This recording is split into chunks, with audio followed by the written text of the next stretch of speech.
Good morning, good evening, good afternoon, everyone. So, welcome to yet another DYOR episode. And today we just want to talk about Fountain, which is built on the Lightning Network. So, today I'm joined by Nick, all the way from Fountain, and I'll just let him introduce himself. Let's get this conversation going about the Lightning Network and the innovations that they've come up with. So, take it away, Nick. Hey, thanks for inviting me on the podcast. I'm Nick. I'm the co-founder of Fountain, which is a podcast app that's built on the Bitcoin Lightning Network. We launched the podcast app in July of 2021. And I suppose what differentiates us from other podcast apps you might be familiar with, like Apple Podcasts, Spotify, etc., is that we've integrated payments within the listening experience. And what that means is that you can support podcasts, the creators behind your favorite podcast, the show hosts and their guests, directly as you're listening to the podcast from the actual podcast player. And like we've mentioned, we've integrated Bitcoin Lightning into this. So the payments that you send are sats, small units of Bitcoin called sats. And with the whole concept really is called value for value, which is the idea that if you're getting value from a piece of content, such as content from a podcast, that you can actually return some value back to the creator. And I suppose that what this addresses is the fact that a lot of the monetization tools available to content creators in the modern day are really revolving around advertising. And we kind of get used to the fact that as listeners or as consumers of content, that we just accept the fact that content is going to have advertising in it because creators need to earn their money that way. And value for value kind of is a challenge to that.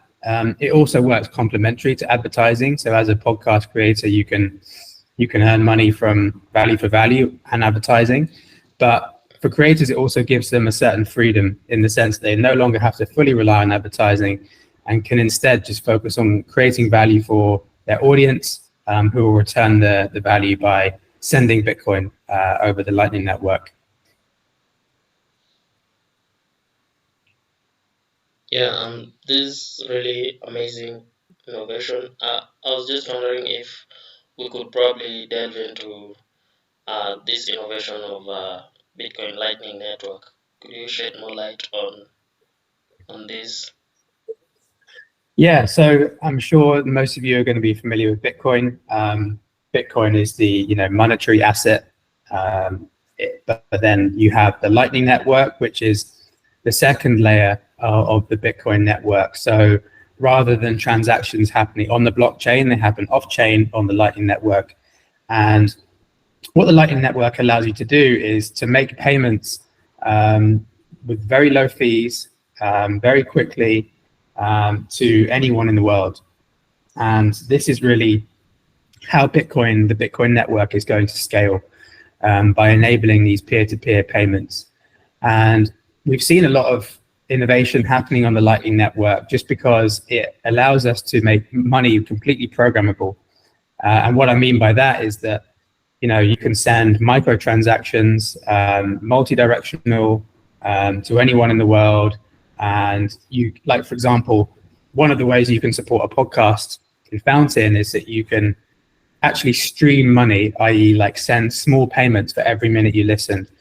And if you think about, how this would be done on fiat payment rails, if you were going to use, PayPal or Apple Pay, it just simply wouldn't work. The Lightning Network allows us to do much more with money that wasn't possible before. And that is allowing us to make these amazing new experiences on Lightning. Fountain is one great example of that, but there's a ton of other, particularly apps who are using Lightning Network. So gaming apps, for example, there's an app called Zebedee where you can earn Bitcoin by playing games. These are really good examples of applications built on Lightning. And we're seeing, rapid growth in the Lightning Network. For countries like El Salvador, who have already adopted a Bitcoin standard, the Lightning Network is used, day in, day out to process payments between consumers, between vendors, to send money to each other. It really just brings the whole Bitcoin economy together.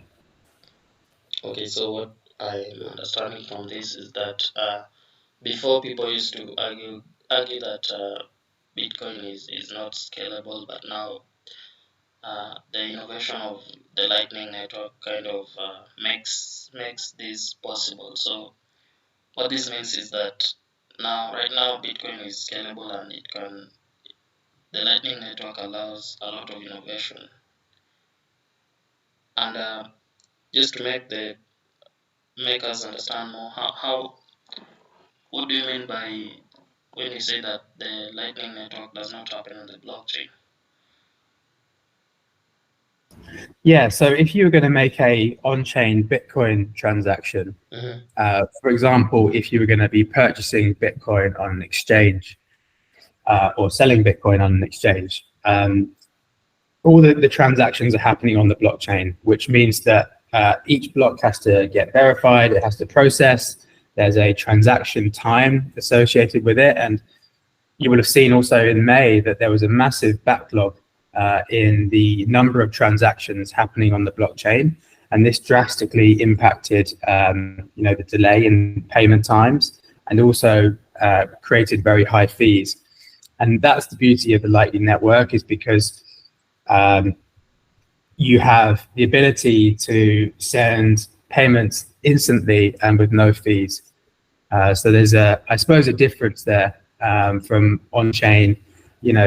I think also building on the Lightning Network gives software developers a lot more flexibility to be able to integrate payments into apps in an easy way.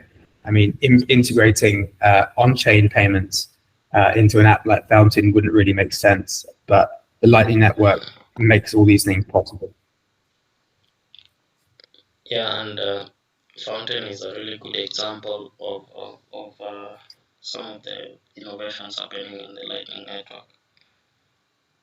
So, just to talk about how Fountain works. So, how can a listener or a contributor kind of boost shows in the app?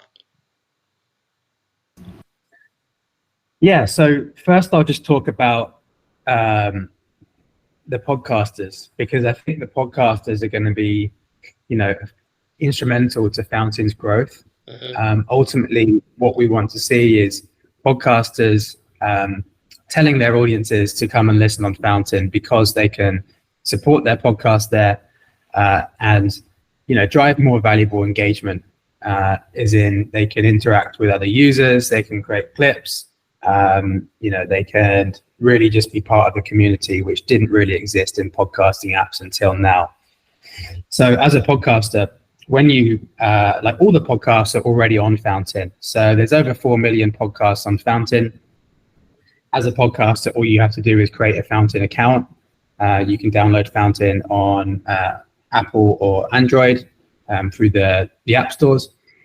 And when you create a Fountain account, we give you a Fountain wallet, which is a Lightning wallet that's built into the Fountain app. And all you have to do as a podcaster is then go and find your show.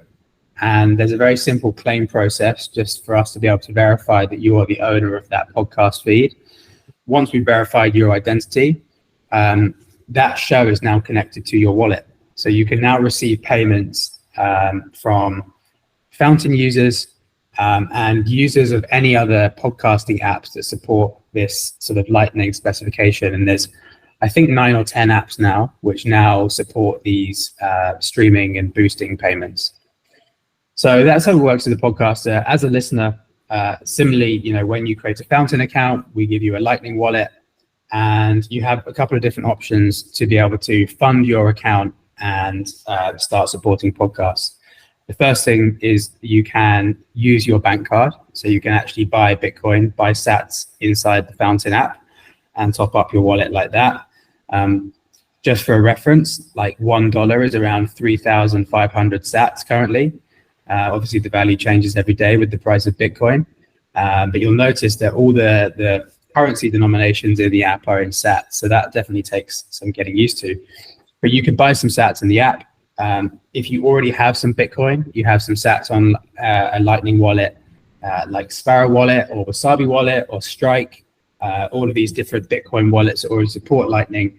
You can just create an invoice from Fountain and top up from your external Lightning wallet, and then you have sats in your Fountain wallet. So once you've got some sats, like I said, you've already got the option to stream sats to the podcast. So if the podcast has been claimed on Fountain, you just play it like you would normally. You choose how many sats you want to send per minute. The minimum is 10 sats per minute, which is a really small amount, but over the course of like an hour, that's like 15 cents. So you can stream, and that's a really easy way just to support the podcast without really having to do anything. You know, the payments are just happening automatically in the background as you're listening. And then the other way you can support is by sending a boost. A boost is basically just a comment with a payment attached to it. And we display boosts in the app, just like comments. So on the episode page for the episode you're listening to, on the show page. And people are often using boost just to like say, hey, thanks so much for the great episode. I really learned a lot. And thank you for everything you do. There's also a lot of conversation between different Fountain users about the episode itself. So it's discussing the different subjects that were discussed. And there's also like a social layer to Fountain, right? So if you're following another Fountain user, you will see their boosts on your timeline, on your Fountain Discover feed. And the reason for this is because we think that the act of making a small payment to a podcaster, to a creator, is a really strong signal that the content is worth listening to, because you've actually parted with some value yourself. And if we can use that signal to drive discovery, that's really powerful, because typically, how do you guys find out about new podcasts? Probably like one of your friends has told you about a podcast they've been listening to, or you've read something on the internet or in a newspaper about a podcast, or potentially, you know, Apple or Spotify has suggested a certain podcast to you. Now, that all works, but I think the thing to be aware of is that a lot of these recommendations from podcasts, they're often driven by editorial decisions, they're driven by brand partnerships, and they're driven by algorithms. And actually, there's nothing purer than somebody who you know, someone you respect, one of your friends, one of your peers, supporting a podcast, you seeing the payment to that podcast and thinking, okay, well, maybe I should go check that episode out. So that's why Fountain is more than just supporting podcasts, but actually really being able to discover podcasts worth supporting, finding the next thing you want to listen to. And about that, I just wanted to a bit more clarification on the wallets, because you said that once someone creates an account in the Fountain app, it automatically comes with a wallet, the Bitcoin wallet. But now you are talking about some of the external wallets. So let's say probably I wanted to know the best wallets that I can use to hold my sats, and then on that also, for instance, I had some sats in another wallet. So how can I just, instead of buying, how can I just transfer them to now into the Fountain app inbuilt wallets to probably boost my boost a podcaster that I found his or her content kind of valuable to me? Yeah, so Lightning wallets allow you to send and receive Bitcoin over the Lightning Network. The most popular wallets out there, well, in the US at least, is probably Cash App. So as you know, some of you may know, Cash App is, it does a lot of things. It allows you to buy stocks, buy Bitcoin, use it as savings, use it to pay people. You can pay people in dollars or you can pay people in Bitcoin. And so you can send and receive money that way.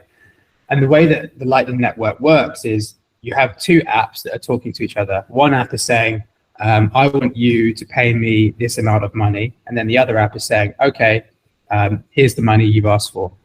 So what you would do in Fountain is you go to your wallet, you would press deposit, you would choose the amount, let's say 10,000 sats, which is around $3.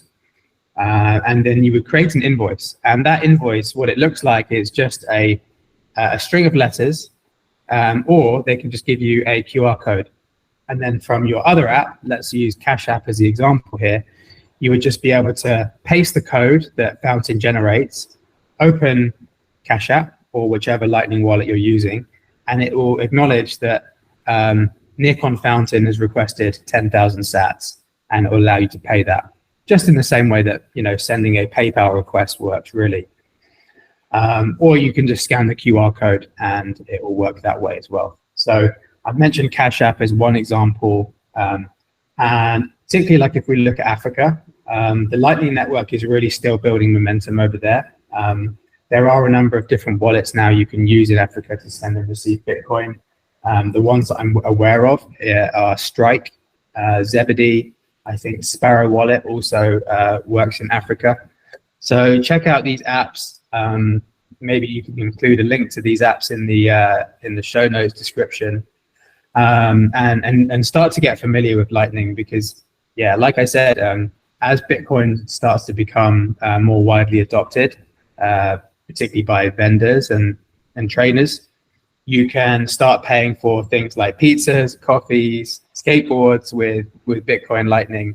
And it kind of works very similar to how you would pay just with your contactless card, right? You can just tap from your Lightning wallet and pay very, very easily. Mm-hmm. Yeah. Even around here, there's some shops that allow payment in Bitcoin, and just like you've said, transactions over the Bitcoin network sometimes can be kind of slow or maybe expensive. So with the adoption of the Lightning Network, I think it will even make transactions faster and cheaper, and this can also make adoption of transactions using the Bitcoin a bit faster and more acceptable even in these other parts of the world. So it's something that we need to evangelize out there about the Bitcoin network. And I'm happy that you are showing the audience a lot more about what can be done in the Lightning network. Yeah, I mean, the Lightning Network is still relatively new. The white paper was only written in 2016, and I think it was maybe 2018 that the first transaction was made over Lightning. So it's still very new. I'm based in London, and adoption of Bitcoin here compared to some of the bigger cities in the US is still very small, quite limited.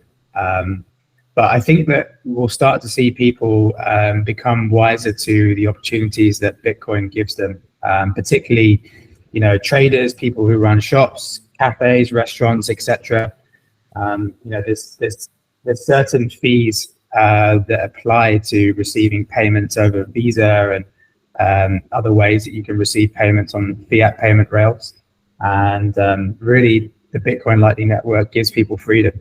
And it allows transactions to happen as quickly as they happen over Visa networks, but with lower fees in some instances. And I also have something that I need to ask you about the Fountain app. Right now, you just the app allows incentivization in Lightning. Are there some future maybe plans or innovations to incorporate maybe other kinds of crypto payments, or it's just built on the Lightning network as of now? Yeah, we believe that Bitcoin is going to be the cryptocurrency that outlasts all the others, and that it's one that has the most sound, monetary philosophy, and we think it's going to have the biggest impacts around the world. That's why we chose Bitcoin to power the payments in Fountain. I think we'll stick to that decision because we're very confident in the direction that Bitcoin is heading. And I think just one thing to mention as well is that I talked about different ways to top up your Lightning wallet. And when we first started Fountain, we did see that there was some challenges there, because not everyone has Bitcoin. Not everyone is familiar with Lightning wallet, knows how to buy Bitcoin, send sats over the Lightning network. And some people were reluctant to buy Bitcoin just for the purpose of, supporting a podcast. Which is why last June, I think it was, we launched a new feature on Fountain called Listen to Earn. And you mentioned already just then, the incentives. And Listen to Earn, what that enables is for a listener to start listening to podcasts on Fountain and simply earning sats for every minute they spend listening to a podcast. So every day on Fountain, you can go onto the app. Most days you'll be able to earn sats just for your first hour of listening to any of your favorite podcasts. This is pretty cool because it means that you don't have to actually have any Bitcoin to start supporting podcasts. You can earn some just by listening and then have that first experience of supporting a podcast. And we think this is really important. If we think this whole concept of value for value and supporting content creators using Bitcoin is going to scale globally, we need to make it more accessible and break down some of the barriers that exist towards, the mainstream consumer adopting this and trying it out for the first time. So you can earn money from listening to podcasts. You can also earn money by listening to ads. So we work with a number of different Bitcoin companies to promote their products and services through Fountain. And they've placed ads, not actually within the podcast themselves, but just on the main, the homepage in the app. So every day you'll see what we call a promotion from a different company. You can listen to it and you'll earn sats for every second that you listen. And I think this is cool because, like I mentioned before, advertising has kind of become the necessary evil in the relationship between creators and their audiences. And finally now, listeners are actually rewarded for their time and attention versus having their time and attention packaged up and sold to advertisers without their consent. So it's a much more equitable model that puts the listener first. And again, just allows them to earn Bitcoin that they can then use to start supporting podcasts. Mm-hmm. And then the final way that you can earn on Fountain, I've already mentioned briefly clips, but this is an important point because I think there's so many podcasts out there and there's so little time to be able to go and discover them all, that if there was an easy way just to be able to create a short clip of a podcast and share it with someone else, so they get to hear that key soundbite that you heard that really resonated with you, that's a massive factor in driving podcast discovery. And we've seen podcast clips, in short form really proliferate podcasting around the world. Everyone knows who Joe Rogan is, and a lot of people will have discovered Joe Rogan or be familiar with his podcast because of the short clips that circulate on Twitter, on TikTok, and the clips that he posts on YouTube. So we believe in short format really being beneficial. And that's why, as a listener, you can create clips on Fountain in a really easy way. We give you a transcript of the podcast, so a text version of the podcast, break it down into blocks. You can choose the blocks you want and then create a clip just by essentially editing text in the same way you would edit a document. You can edit the audio, pull a clip together very quickly and share it with other people. And when other people like your clips, you get paid. So they can pay you sats for the clips you create. Why? Because we think that actually, finding knowledge, buried deep in podcasts and sharing with others is a really valuable service. And if one of my clips helped you discover a podcast and you went ahead and listened to that podcast and started, listening to it and following it longer term, I've created some value for you. So if you like, you can reward me for that. I also mentioned the boost as well. And if you send a boost, which as we know is just a comment, if someone likes your comment in the same way that they would do on like Twitter or Facebook, they can pay you sats by hitting the like button. And I think that's pretty cool because I think everyone really who's using a social media app is kind of a creator in their own right. They're posting tweets, they're sending videos, they're creating memes, whatever it is they're doing. that's ultimately providing value for other people. And currently the only way to send that value or to express value or appreciation for some content that someone else has created is by pressing the like button. But what does that do apart from make the person think, oh, okay, cool, I just got a like, so what? It's much more powerful if you can actually receive money for your contributions to social platforms, which we consider Fountain to be. And it also really incentivizes the higher quality of content being created and shared on the platform, which really just makes a Fountain a better experience for the wider user base. That was really insightful. I've learned a few tips from you on how to kind of broadcast or rather make your podcast being known to the world. Are there any other tips that you could probably have for podcast creators out here, apart from the creation of short clips to escalate what they're doing? Yeah, so I think, for any podcaster out there who's trying to grow their audience and build more valuable relationships with their listeners, I would definitely consider Fountain and Value for Value as a model to help you drive that monetization and engagement for your audience. I've already explained the steps on how to claim your show on Fountain. It's very, very simple. The first step or first tip I would give is, once you've claimed your show, make sure you let your listeners know. You'd be surprised how many podcasters claim their show on Fountain and just expect people to start paying them without having communicated anything.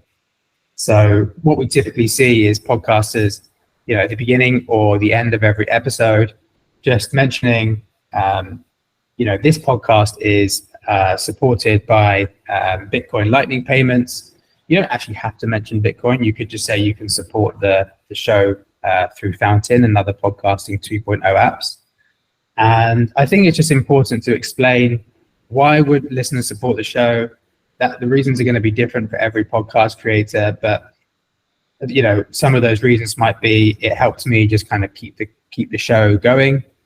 It helps me cover my costs. It helps me, stay motivated to keep creating content for you guys. And I think it's important too, just to explain very concisely how to start supporting the show, which is download Fountain, create a Fountain account, top up your wallet, and then stream sats or send a boost. And like I mentioned too, I think it's really important to communicate to your audience that supporting the podcast not only means you're sending me money, but it also helps me grow the podcast and get more people to start listening. So that would be my first tip. My other tip is, I think what makes the podcast experience a bit more interactive, because podcast typically is just a conversation between two people or one person talking. And that's an amazing format for being able to engage deeply with content and build a connection with the people you're listening to. But having some sense of audience involvement is really beneficial, because it makes listeners feel part of the community. So typically what we see podcasters doing now who are really invested in Fountain is they'll read out the boost messages on every episode. So they'll look at the previous episode and they'll just highlight maybe the top 3 by value, read out who the boost was from, how much they sent, and the comment.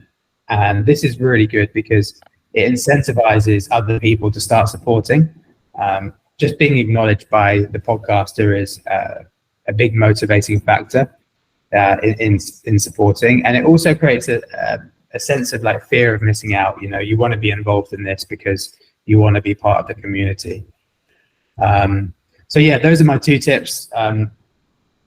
Communicate it to your audience very clearly at the start and end of every episode, and engage with your listeners, read out their boost comments. And I think just to add one more to that as well, I mentioned clips too, but clips are a really great way of driving discovery of the podcast through short format. So what I would do on Fountain is, whenever I release a new episode, I would listen back to that episode once it's been published on Fountain, and I would just maybe choose 1, 2, 3 sound bites from that podcast, give them an appropriate title, and post them on Fountain. Because it's going to help people discover that new episode. The other thing as well, you can also export your clips from Fountain as videos, which you can send on social media. So it will create like a nice little video with your episode artwork, the clip title, and it will show you also the subtitles for what's being said on that clip. So you could just post that on Twitter, on Instagram, or TikTok, wherever you're kind of promoting your podcast and announcing new episodes. It's a great way to I suppose, just create anticipation and drive interest in the new episodes you're creating. Yeah, and apart from that, I've also gathered some vital information from what you were explaining. You also said that Fountain also allows listeners to earn not just from listening to other podcasts, but also listening to some ads from other companies that let me say tip you for listening to their adverts, which is really a really amazing point that maybe you were talking about as a by the way, but I think is a really important aspect in the app.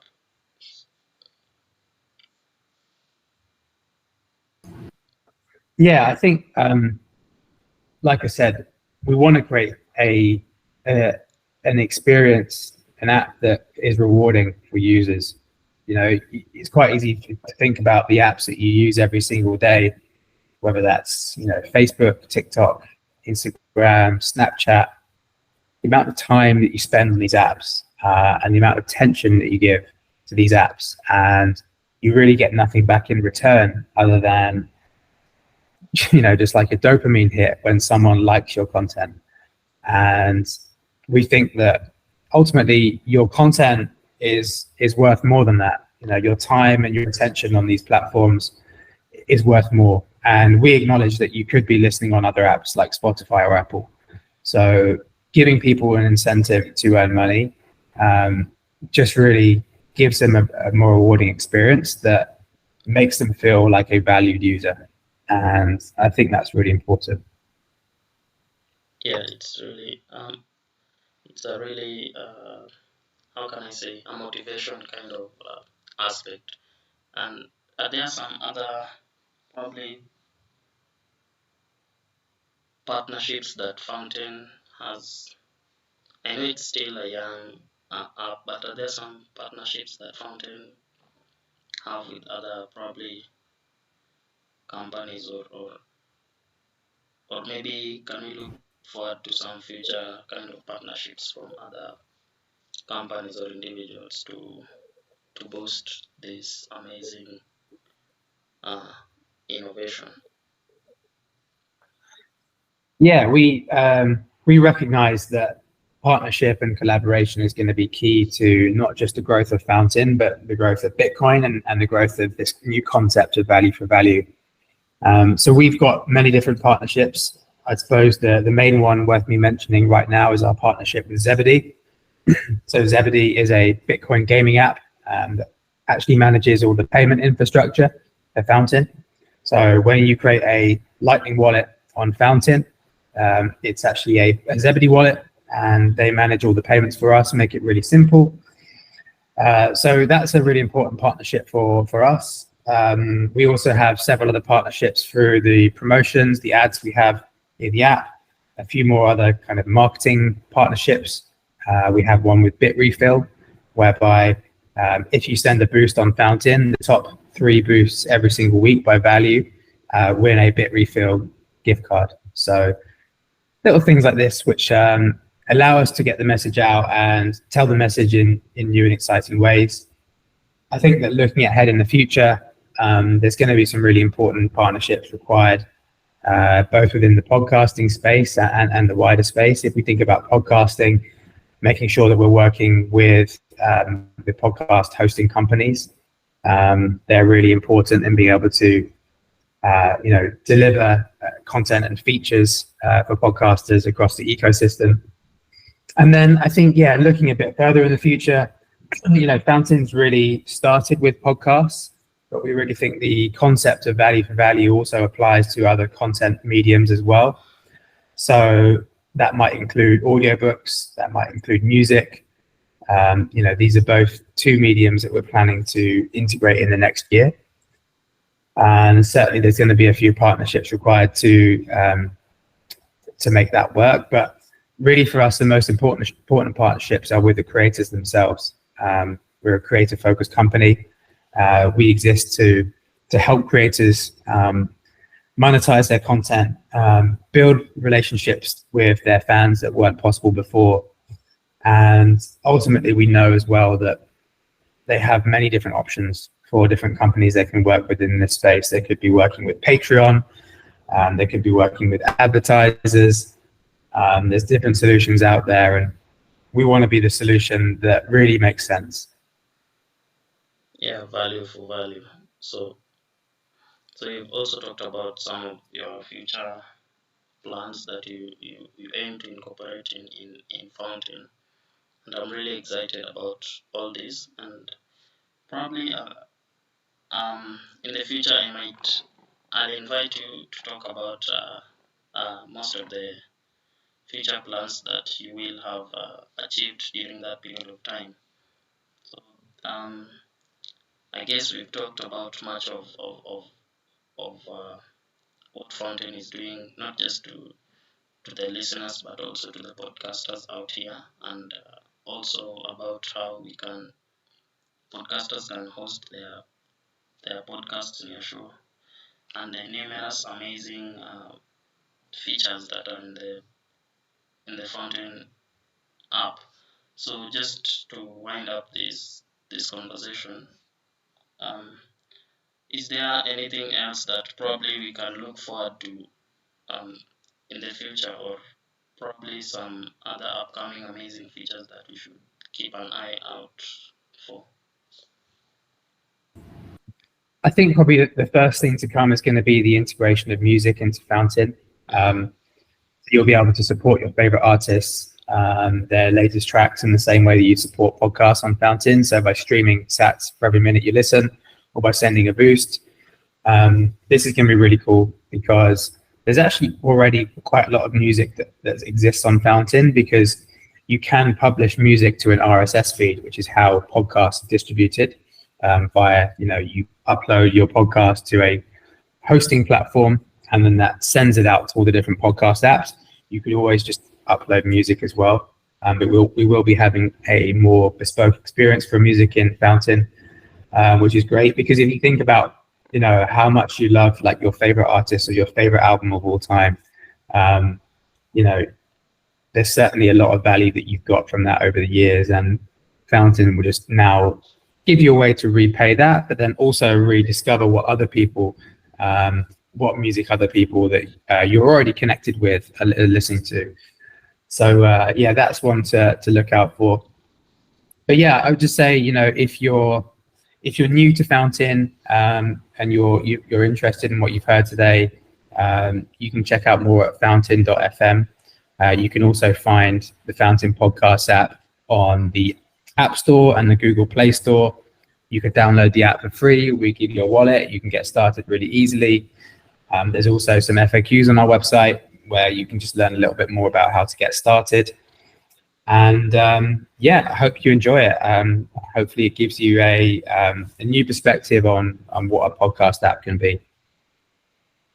Yeah, definitely. I think everyone that will listen to this will probably enjoy every feature in your app, just like I discovered it, and it's a really cool feature, and could also probably drop your social media handles also. So for the listeners who would like to follow up on fountain.app.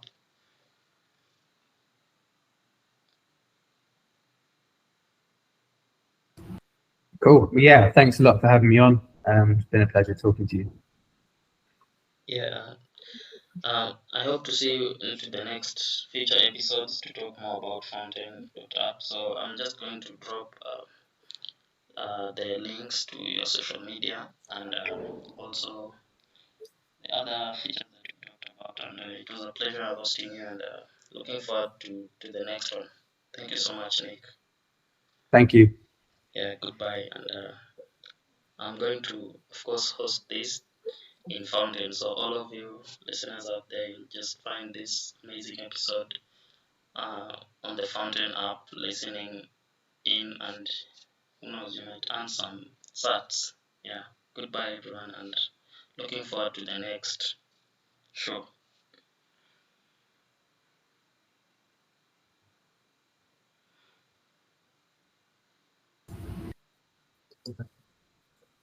Cool. Did you get everything you needed there?